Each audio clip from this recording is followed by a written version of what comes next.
ሰላም እንዴት ናችሁ? የሉናንስ ቤተሰቦች ዛሬ እስቲ ይሄን ሪሲቨር አብረን እንሰራለን ማለት ነው። እንደምታዩት ፓወር አብርቻለሁ፣ ግን ምንም አይነት ምልክት አይሰጠንም፣ አይበራም ማለት ነው። ስለዚህ እቺን ሪሲቨር አብረን እየጠገንን ሪሲቨር ላይ ብዙ ምንም ያጋጥመን ነገር አለና ምን ቼክ ማድረግ አለብን የሚለውን አብረን እናያለን ማለት ነው። እንደተለመደው 5 ቮልቴን ከዲሲኤ ወስዳለሁ፣ ግራውንዴን ከዛ ጋር እያይዝና 5 ቮልት የምትገባበት ላይ ምን አረጋለሁ? ፕላሴን አረጋለሁ። ከዛ በኋላ ምኑን እመለከታለሁ ማለት ነው። ይበራል አይበራም፣ ቡት ብሎ ነው የሚቀረው አይቀርም፣ የሌላ ችግር አለበት ሜኑ ላይ ምንድነው ችግሩ የሚለውን አብረን እናያለን ማለት ነው። ከፓወር ሰፕላይ ውጪ በ5 ቮልት እንደዚህ ቼክ እናደርጋለን። እንደምታዩት ሪሲቨሩ በርቷል 001 ብሏል ማለት ነው። ስለዚህ ይሄ ሜን ቦርድ ይሰራል። ስለዚህ ችግር ያለው ምን ላይ ነው? ፓወር ሰፕላይ ላይ ነው ማለት ነው። ስለዚህ ፓወር ሰፕላዩን ለብቻው አውጥተን እናያለን ማለት ነው። ስለዚህ ፓወር ሰፕላይ ችግር ነው ማለት ነው። ስለዚህ ፓወር ሰፕላያችንን እንፍታ። ብዙ ጊዜ ሪሲቨሮች ምን ያጋጥማቸዋል መሰላችሁ? የፓወር ሰፕላይ ችግር ብዙ ጊዜ ያጋጥማቸዋል። ካፕ ያብጣል፣ ፕራይመሪ ሳይድ ላይ እንትኖች ዳዮዶች ኦፊዩዝ ኦፕን ይሆናል፣ ስዊቺንግ አይሲዩም ብዙ ጊዜ ይበላሻል እና እነዚህ አይነት ችግሮች ብዙ ጊዜ ያጋጥሙታል። ስለዚህ መጀመሪያ ማንኛውም ኤሌክትሮኒክስ ቼክ ስናደርግ መጀመሪያ ቼክ የምናደርገው ምንድነው? ፊውዝ እንደምታዩት ኮንቲኒቲ ይሰጣል፣ ፊውዙ ይሰራል ማለት ነው። ቀጥሎ ሌላ ፊውዝ ቼክ ከተደረገ ፊውዝ ከሰራ ብዙ ጊዜ እንደዚህ ሬክቲፋየር ዳዮዶቹ ምናምን ኦፕን ሊሆኑ ይችሉ እንደሆነ እንጂ ሾርት አይሆኑም። ሾርት ከሆኑ ምን አይሰራም ማለት ነው? ፊውዝ አይሰራም ማለት ነው። ስለዚህ ሁሉ ጊዜ ፊውዝ ኖርማል ሆኖ ካገኘን ቢያንስ 50% 50% ፕራይመሪ ሳይድ ሾርት የለውም ማለት ነው። ከዚህ እንቀጥል። እንደምታዩት ዳዮዶች አሉ እዚህ ላይ። ሰከንዳሪ ደግሞ ስዊቺንግ ዳዮዶች አሉ። እነሱም ዳዮዶች ቴስት እናርግ። እንደምታዩት ኮንቲኒቲ የለም። እዚህ ጋር ደግሞ እንምጣና ቼክ እናርግ። እንደምታዩት ሰከንዳሪ ላይ ዳዮድ ሾርት ነች።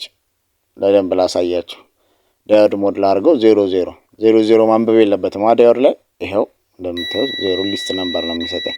ኮንቲኒቲ አድርጌ ላሰማችሁ። እቺኛዋ ሰከንዳሪ ዳዮድ ሁሌ ብዙ ጊዜ ትበላሻለች። ብዙ ጊዜ ሪሲቨር ፓወር ሰፕላይ የሚጠገኑ ከሆነ ችግሩ ከምን አያልፍም ማለት ነው። ፕራይመሪ ሳይድ የሆነ ነገር ሊሆን ይችላል። ሰከንደሪ ሳይድ ላይ ግን 10 ቮልት 16 ቮልት ካፓሲተር ያብጣል። ከዛ ቀጥሎ ደግሞ እነዚህ ዳዮዶች ሾርት ይሆናሉ። ስለዚህ የሪሲቨር ብዙ ጊዜ ችግሮቹ እንደውም ከ50% በላይ ችግሮቹ ይሄና ካፓሲተር።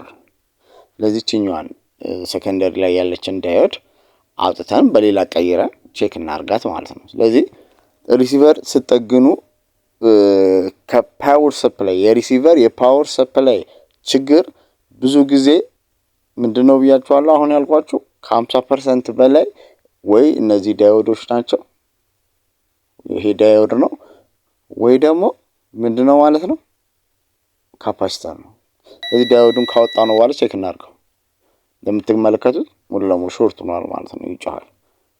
ስለዚህ በቀላሉ እንደዚህ አድርገን መጠገን እንችላለን ማለት ነው። ስለዚህ ዋናው ነገር ዳዮዱን እናወጣና በሌላ ዳዮድ እንቀይራለን። ሌላ ዳዮድ አምጥቼ በሱ እንቀይረዋለን ማለት ነው። ይህን እንመልከተው። ዳዮዷን በደንብ አድርገን መበየድ አለብን። አዲሱ ዳዮድ ገጥም ያለው ሾርት ያለው እዛ ጋር አስቀምጫለሁ። እንደምታዩት አሁን ይሄኛው ዳዮድ ይሰራል አይሰራም የሚለውን ቴስት እናድርግ። ሜትራችንን ኮንቲኒቲ ላይ እናደርጋለን።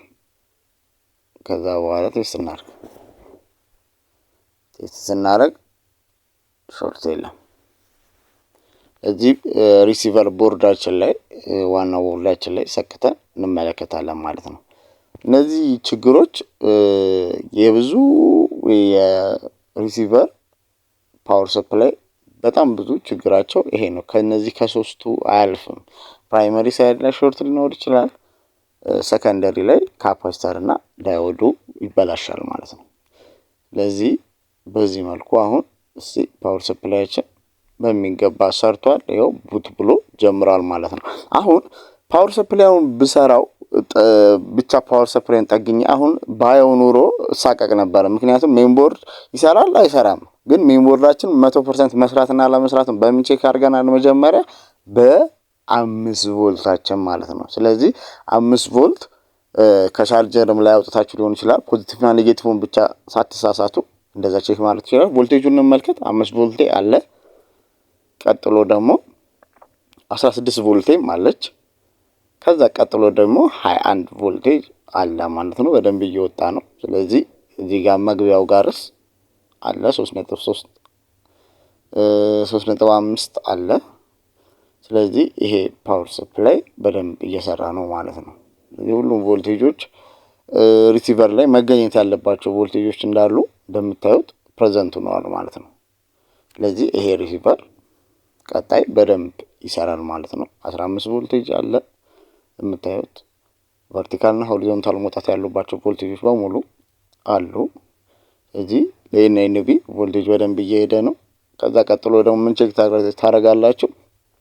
እቺ እዚች ጋር 3.2 ቮልቴጅ መኖር አለባት። ሁሉም ቮልቴጆች አሉ። ይሄን ሼር ላድርጋችሁ ብዬ ነው። አመሰግናለሁ። ኦል ኢን ዋንስ ኤሌክትሮኒክስን ሰብስክራይብ አድርጉ፣ ሼር አድርጉ። ቴንክ ዩ